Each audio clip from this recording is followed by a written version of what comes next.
Hello, everyone. This is Betsy Wurzel, your host of Chatting with Betsy on Pastoral Talk Radio Network, a subsidiary of Global Media Network, LLC.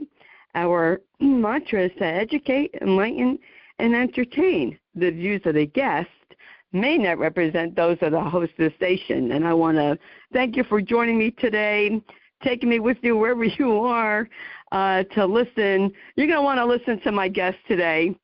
My heart is to always interview caregivers. That's how I started the show, is interviewing caregivers. And I expanded into different genres and areas. But my heart will always be for the caregivers. Why? Because I was one. I know what it's like. And my guest today was a caregiver also. And I have to say this, folks, in my opinion, the caregivers who did the caregiving saw that they had a need and there wasn't anything available, became very creative and created what they did need when they were caregiver.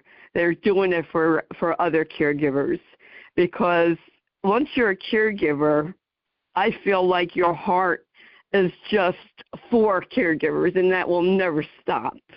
It hasn't for me. But with me today is Allyson Schrier, and I'm going to spell Allyson's name, Allysson, Schrier, Schrier. Allyson's husband, Evan, she was a caregiver for him, and he had FrontoTemporal Lobe Dementia. And Allyson is co-founder and president of Zinnia TV, and she turned her experience into caregiving into a career focused on helping both people with dementia and those who care for them. Allyson became a dementia educator, teaching both family and professional caregivers about best practices around supporting people with dementia. Allyson helped launch, then manage an education program at the University of Washington to equip primary and allied healthcare providers to better diagnose and support patients living with dementia. Allyson was honored to be a recipient of a 2020 MODS Award for Innovation in Alzheimer's Care and was named Visionary Caregiver 2020 by caregiving.com. Allyson sits on the Health and Medical Subcommittee of the Washington State Dementia Action Collaborative, and she facilitates support groups for spouses of people with dementia and lectures on topics about dementia caregivers. Allyson is a wonderful resource, and I want to welcome you, Allyson Schrier, to Chatting with Betsy. And before I forget, this podcast is dedicated in memory of Evan Schrier, who is Allyson's husband. I get choked up just even saying that, because it was my husband's birthday yesterday. So I want to thank you, Allyson, for coming on, Chatting with Betsy. Oh, my gosh, it's my pleasure. Yeah, and I get choked up hearing Evan's name, and just the idea that he can be honored and remembered is crucially important to me. So thank you for that. And you're welcome. To set the stage here for a moment. Sure. I am, because we're on the phone, I'm able to be outside, and I am in my garden right now where I wish, Betsy, I will send you a picture afterwards, because you mentioned Zinnia TV, and it's Zinnia like the flower, because I am a mad gardener, and zinnias are one of my favorite flowers because of the fact that I'm unable to kill them. They keep going, even no matter how bad circumstances are, which is why we called it Zinnia TV. I think they're a beautiful flower, so that is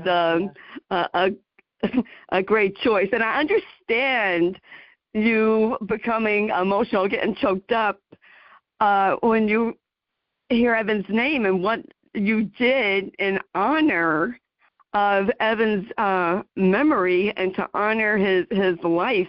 I get choked up myself with thanks. with people telling me that my videos with Matt helped them, and how Matt touched their life. And Allyson, this just goes to show we never know the ripples we create, right? Whether it's for negative or positive, because when I videoed Matt, I had no clue. I just was videoing him. I went in my car to do videos about caregiving, never thinking where it would lead to. I just wanted to interview. Yeah, with, I love that. Yeah, when my kids were small, we used to read a book called Because a Little Bug Went Kerchoo. And it's all about this, the butterfly effect, right? The idea that you just don't know the way that the things that you do are going to impact others, for good or ill. But sometimes small but genuine actions can have a profound effect. Oh, absolutely.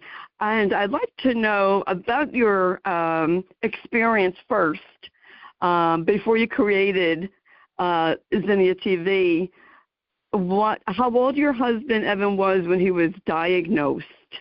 I know your children were young at the time, and I'll tell you, folks. Go ahead. Oh my goodness, my heart, Allyson, goes out to you because your kids were young. I mean, my son was he was 15 when we moved in with my mother-in-law, but he was 25 or 26 when his dad was diagnosed. That's tough enough. Yeah. But go ahead. Pull your guts. Sure. So Evan was 47, and the kids were 12 and 15 when he was diagnosed. But, of course, he had behavioral variant frontotemporal dementia, and that means that the first thing that we noticed were behavior changes, personality changes, that he just started not being himself. He became very, I have to say out of the gate that he was one of the kindest, most generous people I've ever known in my life. And suddenly he started being a different guy. And he was very difficult for the kids to be around for the years leading up to his diagnosis, because he would get uncommonly upset about, like, if they touched one of his CDs or something, and really bent out of shape if they were playing a video together and the kids won, rather than being like, wow, yay, you did it, which is what healthy him would have done. Instead, he would get angry. And saying and doing things that were uncharacteristic. This is all before the diagnosis. And Betsy, he had been diagnosed incorrectly as having adult onset ADD. And I didn't know any better. That's what a doctor said. So oh my goodness. Yeah. Allyson, so was Matt. Matt was misdiagnosed. Yes. Yeah. I am not. They put him on medication. Yeah. Yes. And depression. That is why. Yeah. Yes. Yep. That is why I did the work I did at the University of Washington. Educating doctors to be better equipped to detect and diagnose dementia, because I just thought I saw how devastating it was for us to get a diagnosis actually quite late in the disease. And I don't want people to have to go through that. It's a horrible thing, because you wind up operating on that assumption, right, that he has adult onset ADHD. Yeah. Well, I mean, I know plenty of people with ADHD, and they get on with their lives. They take medication. They make lists, right? They get it together. Yeah. But Evan couldn't do any of those things. He was taking medication, but it got to the point where I would write little sticky notes and put them in order, like do this, then do this, then do this. And I'd come home and I'd be like, did ya? Whatever. And he would say, no, I didn't feel like it. And I'd be, what is going on? So, there was an interesting, there's a doctor by the name of Reza Gomi, Reza Ghomi. He is, anybody who is a dementia family caregiver should follow him on LinkedIn. His tidbits are absolutely amazing, but he today was talking about FTD and about the difference between the behavioral variant, which my husband had, and the aphasia variant, which is what Bruce Willis has. It's a very, very different disease, even though it's impacting similar parts of the brain. But anyway, I digress. Wow. Oh, I have to have you back up, Allyson. What was Evan's profession? What did he do for a living? Evan, yeah, sure. Evan was a software engineer, and he was a rock star. I mean, he graduated from Brown University in the late 80s. He got a job as a software engineer at Microsoft, and he was just crushing it. But he was, even back then, there was something that wasn't quite right, and that is that when I first met him, he had only recently bought a Ford Explorer, and the reason he bought it was because it was the only car that was long enough for him to take naps in the middle of the day in the Microsoft parking lot, because every day he would get so tired. And wow. The things that in retrospect that were like, oh, okay, I guess you're just sort of a low-energy person. Like, no. It is not normal for a healthy, at that point, 27-year-old man to need to take naps every day. And one of the things that we learned in the exploration when we tried to figure out, once we admitted, right, or once we got a doctor to agree with us that we weren't looking at ADHD, and we started going down the path to figure out what physiological cause could be behind what was happening, one of the things that we did is got a sleep study, and the sleep study showed that he had horrible sleep apnea. And people asked me, they were like, well, didn't his snoring bother you? He didn't snore. And I always thought that was a characteristic, like the hallmark of sleep apnea is that somebody snores, but it's not necessarily. And so I think that part of the issue, one of the things that was so hard for his brain is that for probably his whole life, he was not getting good sleep. And I think that Matt also exacerbated had anything else. Yeah, Matt also has sleep apnea. Betsy! Yes, oh he had that too. Yeah. And, they say that if you have gum disease, you're more prone. He had gum disease. What year, I'm curious, Allyson, what year did you get a diagnosis? I want to know if it was around the same 20. Well, Matt was 2010. So they didn't have the information, back then, because, in interviewing people over almost 6 years, especially in the beginning of my show, there are so many people that have said, Allyson, my spouse was misdiagnosed. Yep. And how caregivers had to, at that time, fight for a diagnosis and proper treatment. Oh, my God. I can't tell you how many doctors we saw. And I will also share that in 2009, so remember, he was diagnosed in 2012. In 2009, he was seen by a neuropsychologist who did a full workup on him, a full neuropsych evaluation, and he was seen by a neurologist who did an MRI. The neuropsychologist found that there were surprising disparities in what he was able and unable to do. But she wrote those off as, well, you've got ADHD, and you've probably had it. What this indicates to me is that you've had it your whole life, and because you're getting older, your brain just can't cover up for you the way that it used to. And again, we're like, well, this is a neuropsychologist, and she knows what she's talking about. And then the neurologist looked at the MRI, and I remember when Evan came out of the office, when he came home from his appointment, and he was devastated, and he said, the guy slapped me on the shoulder and said, well, all I can say is it stinks to be you because your brain is fine. But when we took that MRI with us, once he'd been diagnosed, which was because of a PET scan, and then we took that MRI with us to specialists at the University of California in San Francisco, which has a fantastic team of FTD specialists, and we, for as long as Evan was still able to fly in an airplane, we went there every 6 months to participate in research, and they looked at that MRI and they just shook their heads. They said, man, it is so clear that he had dementia. So, it's almost a comedy of errors, except there's nothing funny about it. Allyson, I wish I could hug you, so I'm hugging you through the airwaves. I feel because it. I feel it. Matt went to a neuropsychologist also, did a full workup.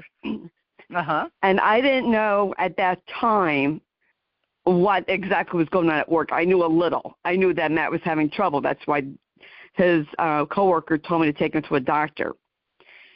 She had the audacity to tell us that Matt was non-compliant and that he has a deep psychological problem and he couldn't possibly be that bad. Well, she was wrong. Oh, my God. And meanwhile, his MRI, he had an MRI done, and it showed global atrophy in his brain with white spots. So, and even his EEG said something like typical of dementia. I mean, it blew my mind. And then, when you're told, oh, it's depression, Matt's too young. Well, Matt's mom and her family all had, Matt's mom had Alzheimer's, and so did his grandmother and his aunts and uncles. Holy mackerel. If it wasn't in the family, Allyson, I would have believed these doctors. I would have believed them if this wasn't in Matt's family. And I said to the doctor, neurologist one time, it was in May 2010, I said, listen, Matt asked me what time it was and asked me what time Sunday school was that he taught for over 20 years. That's not depression. You can be depressed. You know what time it is. You know how to get to your job. You know how to do your job. You may not feel like doing your job, but you know how to do it. You know when Sunday school is. So I said, call it what it is. I mean, it's so frustrating, folks, to experience that. And if anyone's listening to this and you've experienced that, please send an email. I want to hear your stories. I really do. What did you experience? And I hope things are better now. One can only hope, okay, that things are better now. But I don't know. My older brother, he was having memory problems before he died. And the neurologist, I wanted to throttle him. And he told my mother, oh, well, there's nothing we could do anyway. So. Yep. I mean, it's just, and that was 4 years ago, Allyson. Oh, that was the attitude of a doctor 4 years ago. So I hope things are better now with the attitude. I think that things are getting better. I think there's way more education, both of individual humans, right, of people who are caregivers and people living with dementia, and certainly amongst doctors. I really believe that there's improvement. I think that I lost my train of thought. Never mind. That's okay. And your children, I always say children are the hidden casualties of the caregiving because, as adults, we have difficulty dealing with it. And sometimes, not that we forget, but, we forget their children or their adolescents and what they need to cope with what's going on. And it's, very difficult. I encourage my son, Josh, to go out, have a good time, to express how he felt. And I did not judge him. When he said, oh, I don't like changing Daddy's diaper, I'm sad. And I'm like, yeah, I agree with you, Josh, 100%. Did you experience that, Allyson, with, your children having difficulties? Oh, my God, yes. So, first of all, let me just put out a plug for Lorenzo's house. if there's anybody listening who has children involved, Lorenzo's House came out too late for me, but it's another program that was started by a former family caregiver. And in this case, Diane had young children like mine, and where she decided to put her energy was to create resources for families like hers, families like mine. And so they have a really robust program to support children and younger caregivers. And wow, there was no kind of supports available. So my kids, right. It impacted things in a number of ways. The kids were devastated by what was going on. And you have to remember that for several years, they lived in the fear of, like, are mommy and daddy going to divorce? Because we were not getting along. Because operating on the assumption that the incorrect diagnosis of ADD, I was just really wrung out, right? I'm like, for crying out loud, it's ADD. People live their lives with ADD. Why are you not following the little notes that I'm leaving? Why are you not being proactive in any way? Why are you so obstinate and so narcissistic? And so a blessing of getting a diagnosis is that it completely changed that dynamic. Yes. Right? That I was able to be like, okay, instead of being really angry all the time, I'm just sad, and I will take sad over angry any day of the week. So for the kids, here they are, like, worried about mom and dad's relationship, wondering why dad is acting so strange, and then they get the news that he has this disease that is going to cause him to have a much shorter life than he otherwise would have. And so a few other factors that made it really hard were that when Evan got he had a job, and he lost that job. It was the second job that he'd lost, and he couldn't complete graduate school. And I thought, you know what? I don't know what's going on, but I need to do two things pronto. One, I need to start seeing a therapist because I have to figure out I did not want to get a divorce. How do you live with a person who is this person, right? And who is nothing like the person you married. And then the other thing that I had to do was I had to get a job. I was like, okay, I got to go to work. Like, I got to figure something out here because I don't think that Evan is ever going to work again. And similar to your experience with Matt, coworkers would call me and they'd be like, what is going on here? So I decided that that if I needed to get a job, we lived on 10 acres at the end of a dead-end road, kind of in the middle of nowhere. And so I thought, okay, a few things have to happen. One, if we aren't going to be having a salary like the salary that Evan was earning ever again, then we can't afford to keep our kids in private school. The reason they were in private school is because, as previously mentioned, we lived in the middle of nowhere in a terrible school district. So the kids went to private school. And I thought, okay, well, if they're not going to be able to go to private school because I have no idea what our financial future is going to be like, then I need to get them into a public school district that that is worth going to, right? And we need to live closer to a highway so that I can have ready access to wherever my job might be. And to me, what that looked like was we had to move. Like, we couldn't stay in this house. And I figured that we would start off living in an apartment to kind of figure out how that works.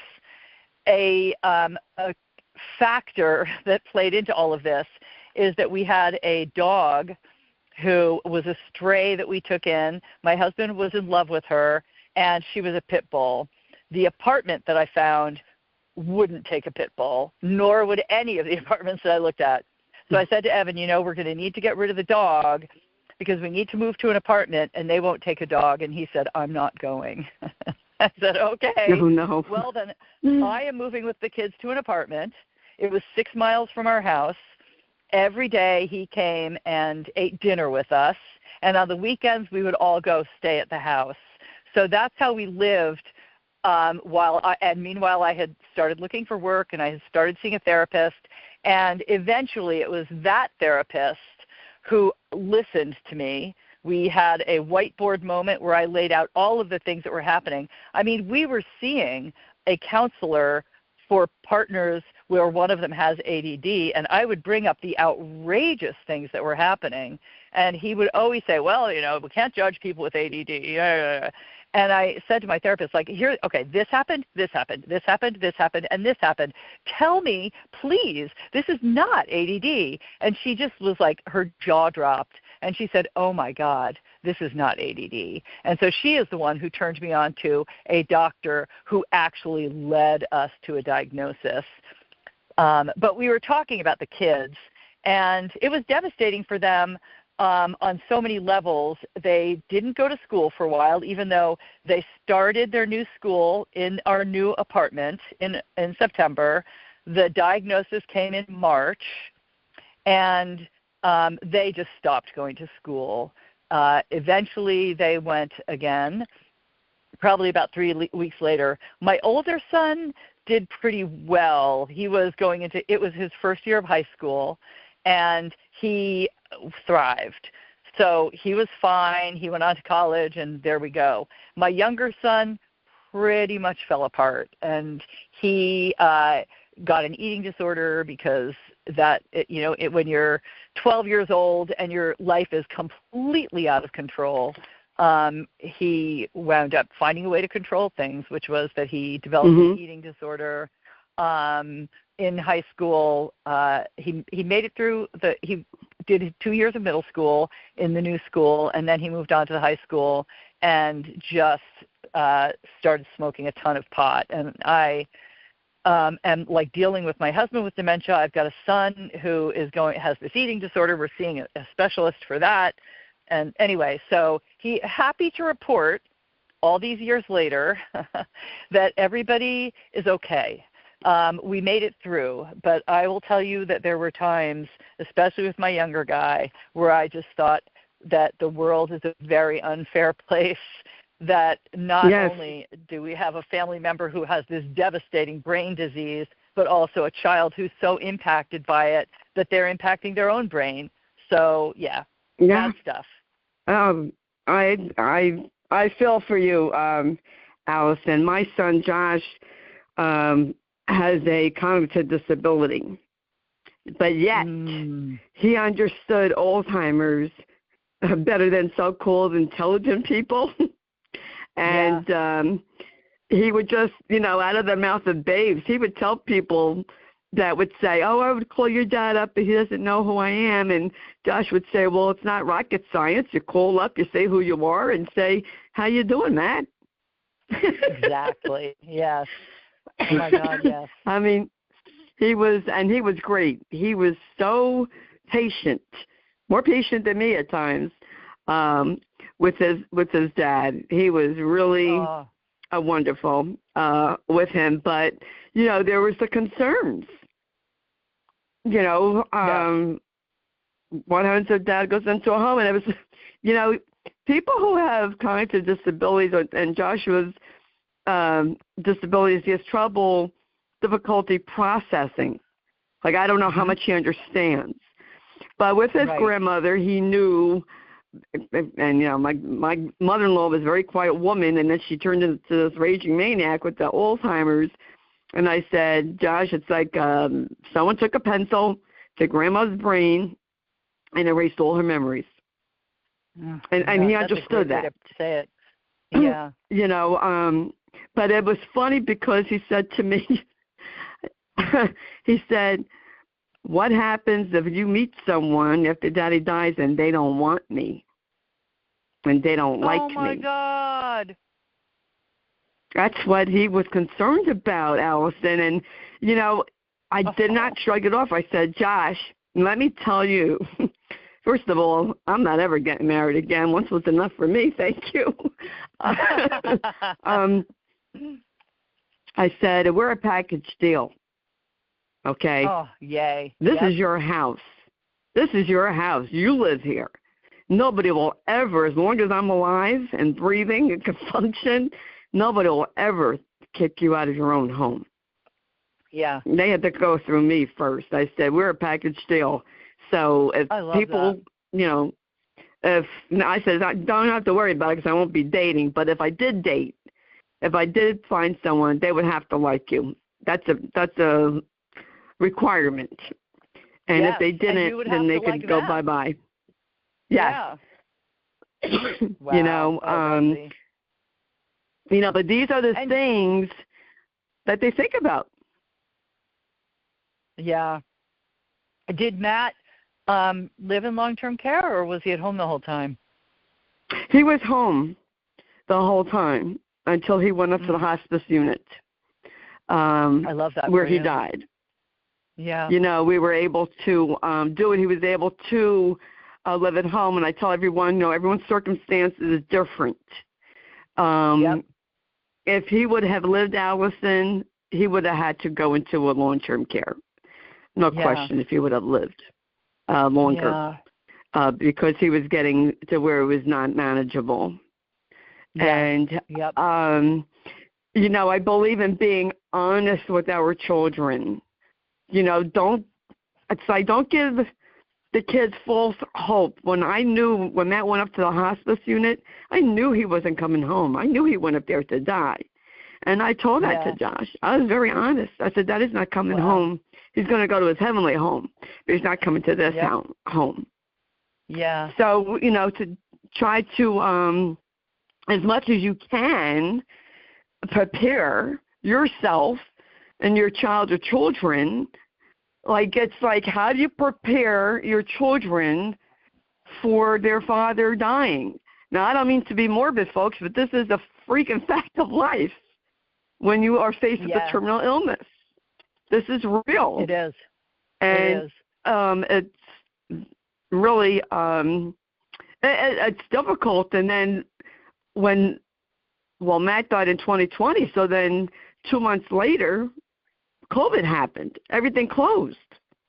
Josh didn't have a job.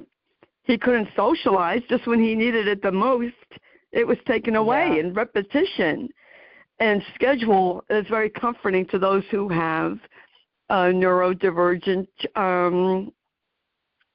difficulties. Yeah. They like their schedule. It's a comfort to them. And it was rough, but we made it through. You know, Yes, you did. You know, Josh talk about it, and that's the thing. I don't want to digress, but I just want to say this.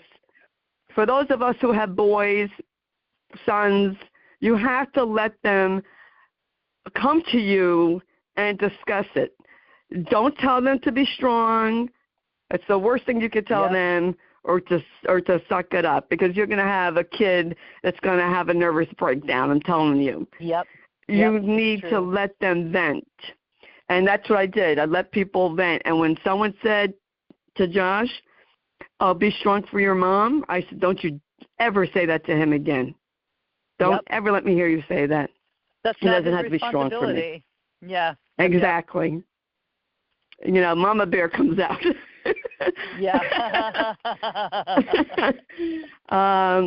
So we'll go forward. How did you create and co-founded Zinnia TV?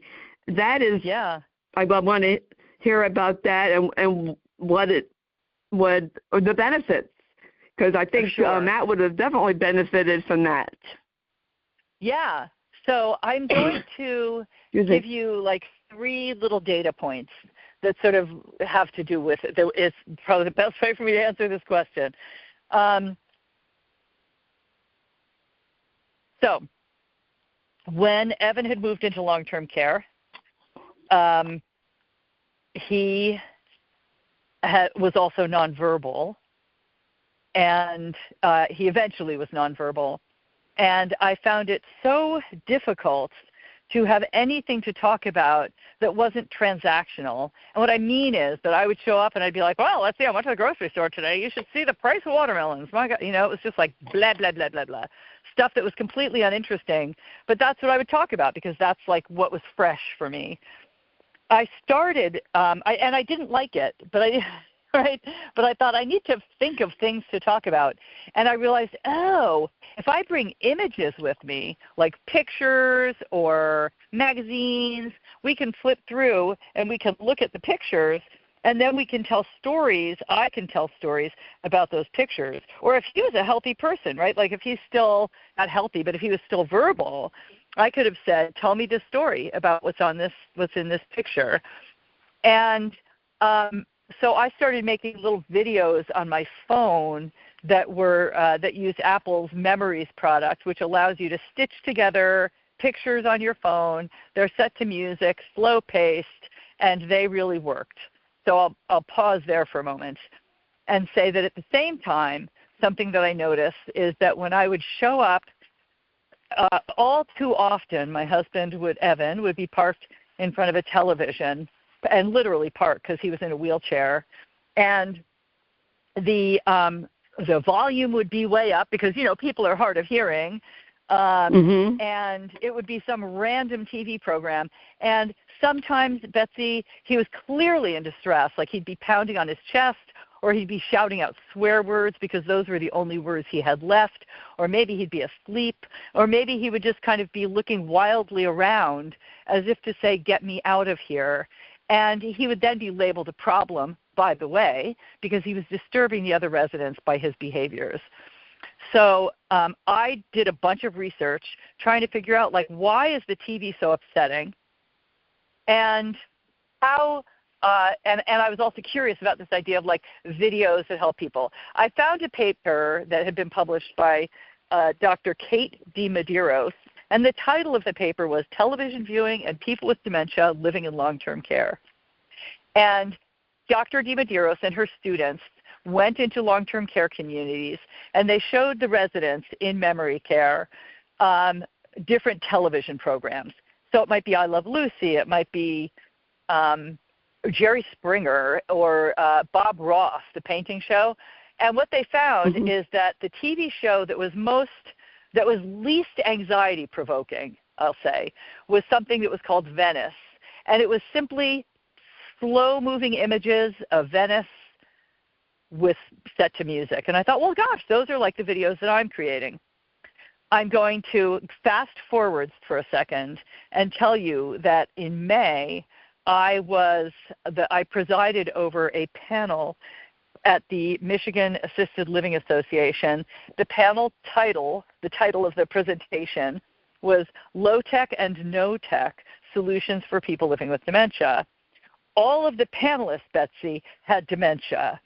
Now, obviously, they're fairly high-functioning if they were able to be on a panel, right? So here are these people who are fairly high-functioning, though they have a dementia diagnosis, right? And I said, I'm going to start by asking you all a question. What do you like to watch these days on TV? And Betsy, every one of them except one, so 6 people with dementia, said the same thing, which is, I don't watch TV. Because I'll tell you what, there are too many characters. I can't follow them. I can't track the plot. The audio and the video are happening so fast that I can't pay attention to either. I feel myself starting to get agitated and upset and scared sometimes, and it like reinforces the fact that there's something wrong with my brain. I feel terrible, so I always either turn off the TV or I leave the room. I just can't watch regular TV. And so I think back to my husband parked in a wheelchair, right, who has the same experience they're having, but he can't tell anyone. And yet we continue to use TV as a babysitter, like, let's just put grandma in front of the TV, just put on PBS or put on the news or whatever it is. And the person might start getting agitated and upset, and nobody stops to think that, like, it's because she can't follow what she's supposed to be watching. So now back to the story of Zinnia. That's true. It is Alice, true. I have to say that is so true because, I mean, Matt loved watching TV. And as he progressed, he couldn't follow his favorite TV shows, not even his favorite movies like with John Wayne, like The Quiet Man that he loved. He couldn't understand it. And it was frustrating. And then he thought that the people on the TV were in the house. Exactly. Mm-hmm. So armed with all of this information, like before I just shared with you the panelists, but that kind of like drives home how early in the disease TV is actually already a problem. So anyway, in my experience, I thought, well, gosh, based on Dr. Demodiris's paper and based on my own experience, that these little videos that I'm making on my phone are soothing and they drive conversation. If we're watching the video, as the images come up, I can pause and say, oh, look at this. I remember when we went to this place, and just share some fact about what happened. And so the conversations promote reminiscence, promote interaction. So being a woman of action, with a background in technology, I reached out to a friend who was at Apple, and I said, I need to talk to whoever created this product that I'm using to make the videos, because there are two things I need to know. First, how do I get more content? Because I can make little videos that are our dog and our vacation and the kids, our cat, but I want to be able to make little videos that are about skiing and about kayaking and about biking, things that Evan loved. And that's one problem. The other problem I'm trying to solve for is I want to be able to share these. Like, how do I share them with other caregivers? Because they are really very effective at helping drive connection and conversation. So that led to an introduction to a fellow by the name of Frank Lee, who had recently left Apple, but he was on the design team for that product that I was using. And so when I had this conversation with him and I told him what I was looking for, he had this sort of like slap the forehead moment where he said, oh my gosh, we never thought about that as a use case. When we were designing this, we never thought about the fact that there are people who, for cognitive reasons, might be better off with a slower viewing experience. And he said, we should build this and sell it. And I said, okay. So we formed a company, which was Zinnia TV, and we added an artist who was a filmmaker as well. We added a business guy, and for 2 years, we pretty much just developed content, like making it, iterating, and we were very, very lucky out of the gate to be gifted money from a philanthropist in Canada. Now, we couldn't just take his money, and pay ourselves salaries or something. We couldn't do that. The money had to be used by a charitable organization. And so we were able to take that money and route it through Vancouver General Hospital, which is a charitable organization who was partnered with the University of British Columbia, where they have a lab that is all about caregiver support. And so for 2 years, while we were making content, it was being tested in long-term care communities. And we were like, iterate, just constantly making changes to what we were doing until we felt like we really had something worthwhile. And then all during COVID, we had our videos available for free on a website, just hoping to get feedback from people and have a tool that people might be able to use with their loved ones because they didn't have anywhere to go. And then in 2022, we came out with our app at the end of 2022. And so what we have now, Zinnia is a streaming service that is available through an app on Apple devices, on Android devices, Roku, and Amazon. So most people who use it on their TV use a Roku stick with it, which is like less than $30. And the subscriptions are I think, quite reasonably priced. It's $70 a year for people to use it. Oh, that is. Yeah, that's very reasonable. Yeah, it's cheaper than like 2 hours of in-home care, right? So and so we have quite a few long-term care communities who use Zinnia, many family caregivers who use Zinnia, and we've got some great partnerships. Probably one of the most exciting ones for me is that the state of New York in 2024 bought $20,000 worth of Zinnia to give away, and then they just did it again in 2025. So they are routing it through the Alzheimer's Association in Western New York, and through AAAs to get it into the hands of family caregivers. And we've done tons of research, and I'd say the main use cases are what I first described that I wanted, a tool to be able to sit and talk and have meaningful interactions, be able to reminisce together. And so we have videos about sewing and baking and fishing and basketball and skiing and horses and right, just like lots and lots and lots and lots of different topics. We also and what we also find is if we can find videos, which we can, right? Once we land on videos that are particularly compelling to a person, it buys the caregiver a little bit of respite, which is just caregiver gold, right? Like if I know that he's pretty happy hanging out and watching the content which has been intentionally designed for people who are living with dementia, who can't track a plot, who can't tell fact from fiction, who can't process rapidly moving audio and video, who can't follow characters, right? Our stuff has been designed with that in mind. So if he can hang on to it and watch it for a little bit and I can go start dinner, oh, that's great. We also, I would say the next use case is that the videos are incredibly helpful at reducing and soothing agitation.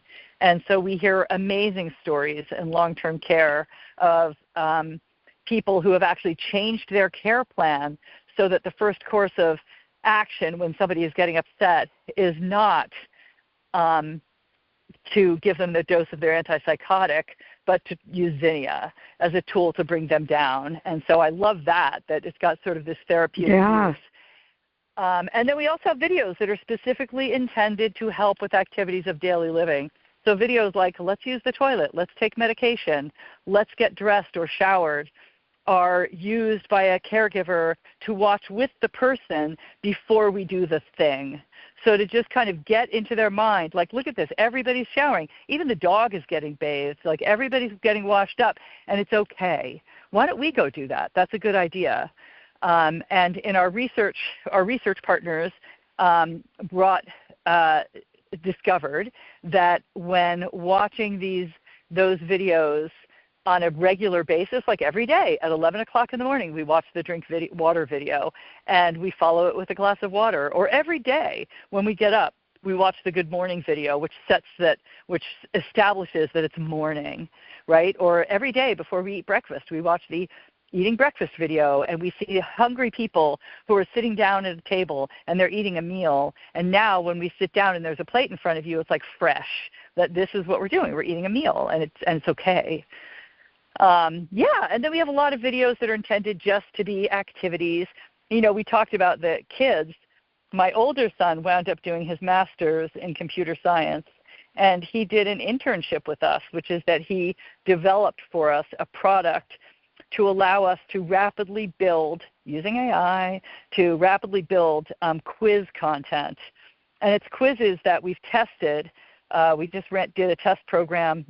We got some funding to test it in Massachusetts. And what we discovered is that these quizzes are very unsuccessful in assisted living because the people watch them and they're like, oh my God, it's so slow. And look at that, there's an image there. It's a giveaway. It's telling me what the answer is. But in memory care, they were perfect because people stayed connected. We've heard just fantastic stories about people who were like, we thought he was nonverbal, and he shouted out all the answers to the quizzes. So I think that it's just a lovely way to support caregivers and people who are living with dementia. Oh, Allyson, that is so wonderful. I could get just, choked up because this is exactly, what happens. I mean, I've met many people in the course of 6 years who, like I said in the beginning, saw a need that they didn't have at that time.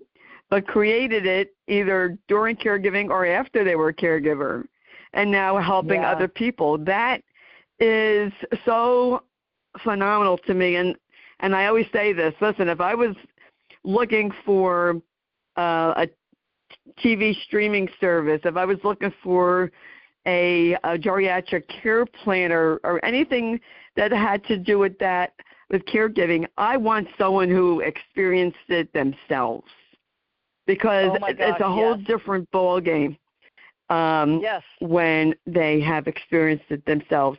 And I've had people say, you know what, once I became a caregiver, now I was more understanding, which of course that happens. Excuse me. Allyson, how do people, how do they contact you, and how do they get the Zinnia TV to check it out? Yeah, that's a great question. So, and what I'm happy to answer. So Zinnia, if they go to our website, which is zinniatv.com, so www.zinniatv.com, they have a few options. One is that you can you can do a free trial, and so the free trial is for 2 weeks. You have access to the whole system. You are running the live program. You do need to put a credit card down. So I always warn people about that. I wish there was a better way for us to do it, but we can't. So you put a credit card down. If you cancel it within 2 weeks, your credit card never gets charged. So you do have 2 full weeks to check it out.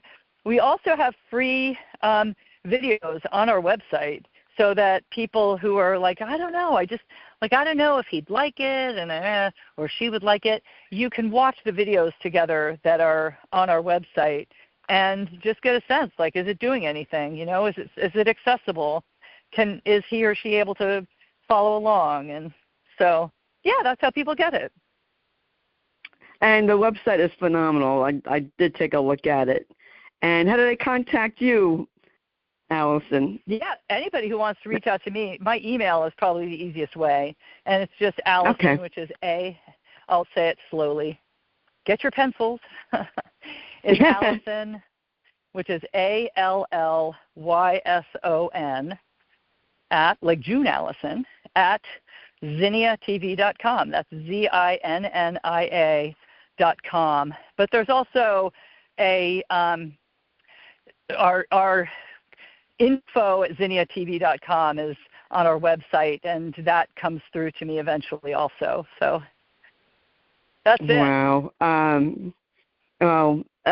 Allyson, thank you so much for coming on today, sharing your story, sharing about Evan, your children, Zinnia TV. Folks, this is the type of interviews that warms my heart. It really does. You inspired me, Allyson. I have tears in my eyes because, you know, once you've gone through this journey, you're not the same person, and you just want to help people. You know, you just really want to help people, sharing the story. I mean, we've heard stories, Allyson. You and I both know what it's like to try to get a diagnosis, the frustration with that, you know, dealing with children, finding something. It's so important. I know Matt would have benefited from Zinnia TV because Evan too. You know, Evan passed away before we had it out there. Yeah, well, I'll tell you what, I'm sure he's very proud of you. And he's smiling. Wherever he is, he's smiling. Yeah. Yes. And that's, I always say, Allyson, and this is just how I feel, we'll always carry the pain of loss with us. And the best way we can honor our loved ones is by helping others and honoring their memory. And that's exactly what you're doing. That's Absolutely. You know, so I applaud you and thank you for the work that you are doing to help other people and honoring Evan's memory because that is part of his legacy. And Thank that's you, just Betsy. how I feel with. You're welcome. I love that, and I think that for us, the greatest thing that we can do is just get the word out. About 78% of people who go to our website who are caregivers wind up signing up, and so that's fabulous. And we also know that that over 80% of caregivers who use Zinnia report back that it reduces their own stress. And so that's what we're here for, right? I mean, our thesis is basically if she's happy, I'm happy. And so we're trying to help make every day a little better. Yes. Oh, thank you so much. Folks, I'm inspired. You heard Allyson Schrier today, and all the information about Zinnia TV and Allyson will be in the blog that Jeannie White, who is the station manager, writes, and Jeannie produces the show. And I just want to thank you again, Allyson, for all that you do, and all that you will be doing in the future, and sharing your day with me today and sharing your story. And I want to thank you, the listeners. Thank you for listening. Please share this show. You probably know someone who is a caregiver, and I'm sure you know someone who has dementia. Share about Zinnia TV. Let them listen to this show. And I want to reach as many people as possible and help as many people as possible, and so does Allyson. So please share Chatting with Betsy, and if you don't already subscribe, it is for free on Spotify, Spreaker, Amazon Music, to name a few. But if you have Alexa, you could program Alexa to listen to Chatting with Betsy.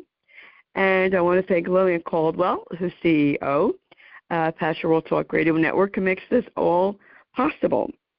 And again, thank you for listening. You find me. I'm on Facebook, Betsy E. Wurzel, Wurzel.